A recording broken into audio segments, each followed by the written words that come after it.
ಇದು ನಾನು ಮಾಧ್ಯಮದಲ್ಲಿ ಇವತ್ತು ನೋಡಿದೆ, ನಿನ್ನಿಂದನೇ ಅದು ಸುದ್ದಿ ಇದೆ. ಫೆಬ್ರವರಿ ತಿಂಗಳು ಮಾರ್ಚ್ ತಿಂಗಳ 23ರಲ್ಲಿ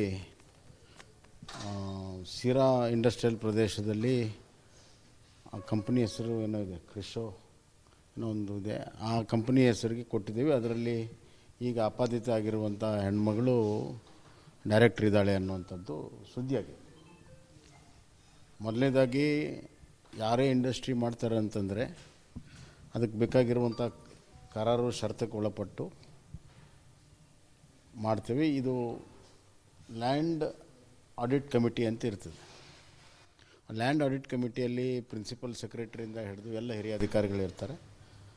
ಆ ಕೈಗಾರಿಕೆಗೆ ಎಷ್ಟು ಲ್ಯಾಂಡ್ ಬೇಕು, ಏನು ಬೇಕು, ಎಲ್ಲಿ ಅವೈಲೇಬಲ್ ಇದೆ, ಏನು ಅದೆಲ್ಲ ನೋಡಿಕೊಂಡು ಅವ್ರು ಶಿಫಾರಸು ಮಾಡ್ತಾರೆ.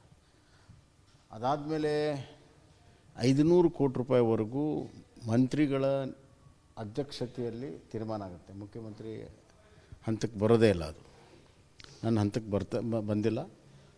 ಮಂತ್ರಿಗಳ ನೇತೃತ್ವದಲ್ಲಿ ಸಿಂಗಲ್ ವಿಂಡೋ ಕ್ಲಿಯರೆನ್ಸ್ ಆಗುತ್ತೆ.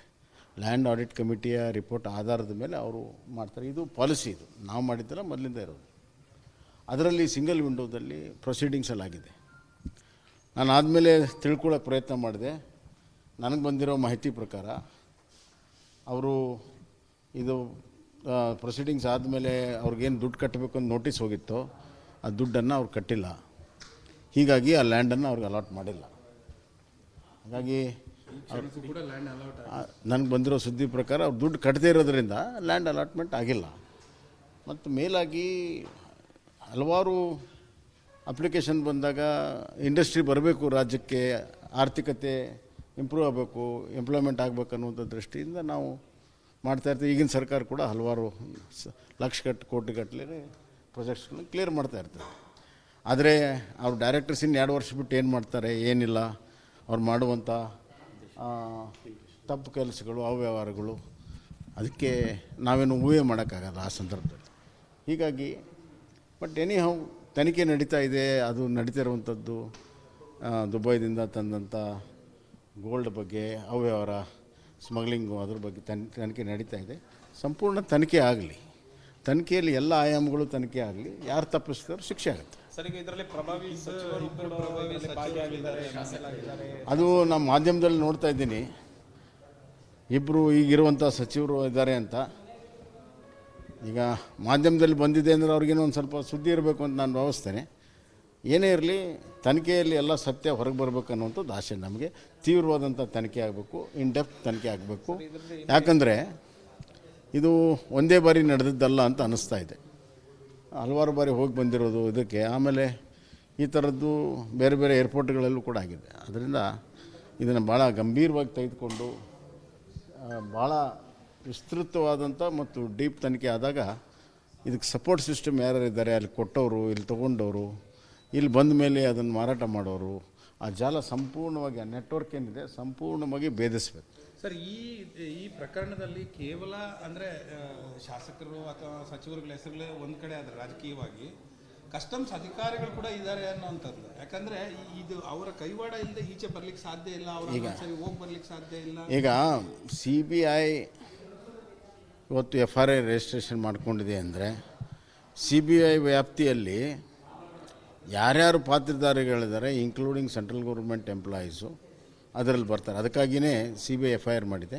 ಸಮಗ್ರವಾದಂಥ ತನಿಖೆ ಆದಲ್ಲಿ ಯಾವುದೇ ಸ್ಟೇಟ್, ಸೆಂಟರ್, ಯಾವುದೇ ಅಧಿಕಾರಿಗಳು ಇದ್ದರೂ ಕೂಡ ಅದಾಗಬೇಕು. ಅದರ ಒಂದು ಮೇಲ್ನೋಟಕ್ಕೆ ಒಂದು ಭಾಳ ಸ್ಪಷ್ಟವಾಗಿದೆ, ಅಧಿಕಾರಿಗಳ ಕನಾವೆನ್ಸ್ ಇಲ್ಲದೆ, ಅವ್ರ ಸಹಾಯ ಇಲ್ಲದೆ ಇಷ್ಟು ದೊಡ್ಡ ಪ್ರಮಾಣದಲ್ಲಿ ಇಷ್ಟು ಬಾರಿ ಮಾಡೋಕ್ಕೆ ಸಾಧ್ಯ ಇಲ್ಲ ಅನ್ನೋದು ಭಾಳ ಸ್ಪಷ್ಟವಾಗಿದೆ. ಈಗ ಒಂದು ರಣ್ಯರ್ ಅವರಿಗೆ ಸಂಬಂಧಪಟ್ಟಂಥ ಈ ಒಂದು ಸಂಸ್ಥೆಗೆ ಭೂಮಿ ನೀಡುವ ವಿಚಾರದಲ್ಲಿ ಮಂತ್ರಿಗಳ ಆ ಒಂದು ಸುಪರ್ದಿಯಲ್ಲಿ ಚರ್ಚೆಗಳು ಮಾತ್ರ ನಡೆದಿದೆ ಹೊರತು ಅಂದರೆ ಪ್ರೊಸೀಡಿಂಗ್ಸು ಮುಖ್ಯಮಂತ್ರಿಗಳ ಹಂತಕ್ಕೆ ಬಂದಿಲ್ಲ ಅನ್ನೋದು ಅದು ಭಾಳ ಸ್ಪಷ್ಟವಾಗಿದೆ ಅಲ್ಲ.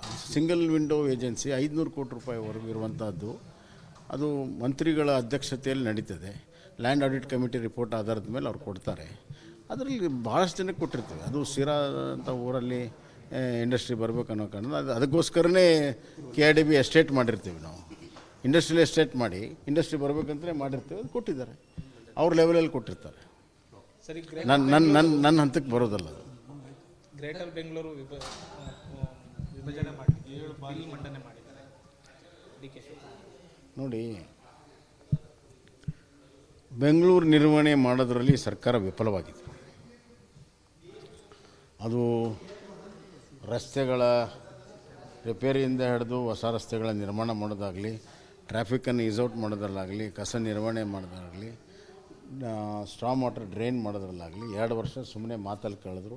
ಬ್ರ್ಯಾಂಡ್ ಬೆಂಗಳೂರು ಅಂತ ಸಾವಿರಾರು ಒಪಿನಿಯನನ್ನು, ಅರ್ಜಿಗಳನ್ನು ತೊಗೊಂಡ್ರು. ಅವು ಎಲ್ಲಿ ಹೋಗಿದ್ದಾವೆ ಗೊತ್ತಿಲ್ಲ. ಬಜೆಟಲ್ಲೂ ಕೂಡ ಯಾವುದೇ ರೀತಿಯ ಸಾಧು ಆಗುವಂಥ, ಸಾಧ್ಯತೆ ಆಗುವಂಥ ಯೋಜನೆಗಳಾಗಿಲ್ಲ. ಮತ್ತು ಎಲ್ಲದಕ್ಕೂ ಈಗ ಕೇವಲ ಒಂದೇ ಒಂದು ನಮ್ಮ ಕಾಲದಲ್ಲಿ ವರ್ಲ್ಡ್ ಬ್ಯಾಂಕ್ನವ್ರು ಬಂದು ಎಲ್ಲ ಮಾತುಕತೆ ಮಾಡಿದ್ದು, ಅದೊಂದು 1700 ಕೋಟಿ ರೂಪಾಯಿ ಬರೋದು ಬಿಟ್ಟರೆ, ನಮ್ಮ ಕಾಲದಲ್ಲಿ ಪ್ರಪೋಸ್ ಮಾಡಿದ್ದು, ಈಗ ಅದು ಫೈನಲ್ ಆಗಿದೆ. ಆ ಸಾಲ ತೊಗೊಳೋದು ಬಿಟ್ಟರೆ ಮತ್ತಾವುದು ಕೂಡ ಬೆಂಗಳೂರಿಗೆ ಬಂದಿಲ್ಲ. ಈ ವಿಫಲತೆಯನ್ನು ಮುಚ್ಕೊಳ್ಳೋ ಸಲುವಾಗಿ ದೇವರು ಬಂದ್ರೂ ಇದನ್ನು ಸರಿ ಮಾಡೋಕ್ಕಾಗಲ್ಲ ಅನ್ನುವಂಥದ್ದು ಸರ್ಕಾರಿ ಧೋರಣೆ ಹಿನ್ನೆಲೆಯಲ್ಲಿ ಇದನ್ನು ಮರೆಮಾಚೋದಕ್ಕೆ 7 ಭಾಗ ಮಾಡ್ತೀವಿ, 8 ಭಾಗ ಮಾಡ್ತೀವಿ ಅಂತಾರೆ. ಇದು ಆಡಳಿತಾತ್ಮಕ ಖರ್ಚು ಹೆಚ್ಚಾಗುತ್ತೆ ಹೊರತಾಗಿ ವಿಸ್ತರಣೆ ಎಷ್ಟಿದೆ ಅಷ್ಟೇ ಇದೆ. ಈಗಾಗಲೇ ಝೋನಲ್ ವೈಸು ಚೀಫ್ ಇಂಜಿನಿಯರ್ಸ್ ಇದ್ದಾರೆ. ಈಗಾಗಲೇ ವಿಭಜನೆ ಒಂದು ರೀತಿಯಲ್ಲಿ ಡೆವಲಪ್ಮೆಂಟ್ಗೆ, ಪಬ್ಲಿಕ್ ಸರ್ವಿಸಸ್ಗೆ ಈಗಾಗಲೇ ವಿಭಜನೆ ಆಗಿಬಿಟ್ಟಿದೆ. ಇನ್ನು ಎಲ್ಲರಿಗೂ ಒಂದೊಂದು ಕಮಿಷನರ್ ಮಾಡೋರು, 7 ಜನ ಕಮಿಷನರ್ ಮಾಡಿದ್ಬಿಟ್ರೆ ಇದಕ್ಕಿಂತ ಏನೂ ಸಾಧನೆ ಆಗೋದಿಲ್ಲ. ಇದು ಬೆಂಗಳೂರಿನ ಸಮಸ್ಯೆಗಳಿಗೆ ಪರಿಹಾರ ಅಲ್ಲ. ಅದರ ಬದಲು ಒಂದು ಪ್ಲ್ಯಾಂಡಾಗಿ, ವ್ಯವಸ್ಥಿತವಾಗಿ ಹಣಕಾಸನ್ನು ಸರಿಯಾಗಿ ಹೂಡಿಸಿ ಅದನ್ನು ಡಿಕಂಜೆಸ್ಟ್ ಮಾಡಿ ಆ ಕೆಲಸ ಮಾಡಬೇಕು. ಮತ್ತು ನಮ್ಮ ಕಾಲದಲ್ಲಿ ಬೆಂಗಳೂರು ಸುತ್ತಲೂ 2 ದೊಡ್ಡ ಸ್ಯಾಟಲೈಟ್ ಟೌನ್ಗಳೇನು ಮಾಡ್ಬೇಕಂತ ಮಾಡಿದ್ವಿ, ಅವುಗಳನ್ನು ಮಾಡಿ ಅವು ಕನೆಕ್ಟಿವಿಟಿ ಕೊಟ್ಟರೆ ಡಿಕಂಜೆಸ್ಟ್ ಆಗುತ್ತೆ. ಅದ್ರ ಬಗ್ಗೆ ಚಿಂತನೆ ಮಾಡಬೇಕು. ಸರ್, ಈಗ ಮತ್ತೆ BPL ಕಾರ್ಡ್ಗಳ ಪರಿಷ್ಕರಣೆ ಮಾಡ್ತೇವೆ ಅನ್ನೋಂಥ ಸರ್ಕಾರ ಹೇಳಿದೆ.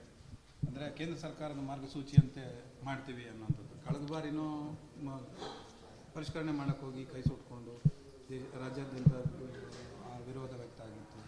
ಪರಿಷ್ಕರಣೆ ಮಾಡುವಂಥ ಸಂದರ್ಭದಲ್ಲಿ ಕಡು ಬಡವರಿಗೆ, ಬಡತನ ರೇಖೆಗಿಂತ ತೆಳಗಿದ್ದವ್ರಿಗೆ, ರೇಷನ್ ಮೇಲೇ ತಮ್ಮ ಬದುಕನ್ನು ನಡೆಸುವಂಥವ್ರು, ನಡೆಸುವಂಥ ರೇಷನ್ ಆಧಾರಿತವಾದ ತಮ್ಮ ಬದುಕನ್ನು ನಡೆಸೋಂಥವ್ರಿಗೆ ಯಾವುದೇ ರೀತಿಯ ತೊಂದರೆ ಆಗದಂತೆ ನೋಡ್ಕೋಬೇಕು. ಈ ಥರ ಹಲವಾರು ಪ್ರಯತ್ನಗಳಲ್ಲಿ ಜನ ಭಾಳ ದೊಡ್ಡ ವಿರೋಧ ಮಾಡಿರುವಂಥ ಹಿನ್ನೆಲೆಯಲ್ಲಿ ರಾಜ್ಯ ಸರ್ಕಾರ ಇದನ್ನು ಎಲ್ಲರನ್ನೂ ವಿಶ್ವಾಸ ತಗೋಬೇಕು, ಎಲ್ಲ ಪಕ್ಷಗಳನ್ನು, ಮತ್ತು ಸ್ಟೇಕ್ ಹೋಲ್ಡರ್ಸ್ ಯಾರಿದ್ದಾರೆ ಅವ್ರನ್ನ ವಿಶ್ವಾಸ ತಗೋಬೇಕು. 1 ಅಥವಾ 2 ತಾಲೂಕುಗಳಲ್ಲಿ ಇದನ್ನು ಟ್ರಯಲ್ ಮಾಡಬೇಕು. ಅಲ್ಲಿ ಬರುವಂಥ ತೊಂದರೆಗಳನ್ನು ನಿವಾರಿಸಿ ಆಮೇಲೆ ಮುಂದಿನ ಕ್ರಮ ತಗೋಬೇಕು. ದುಡುಕಿನ ಕ್ರಮ ತಗೋಬಾರ್ದು.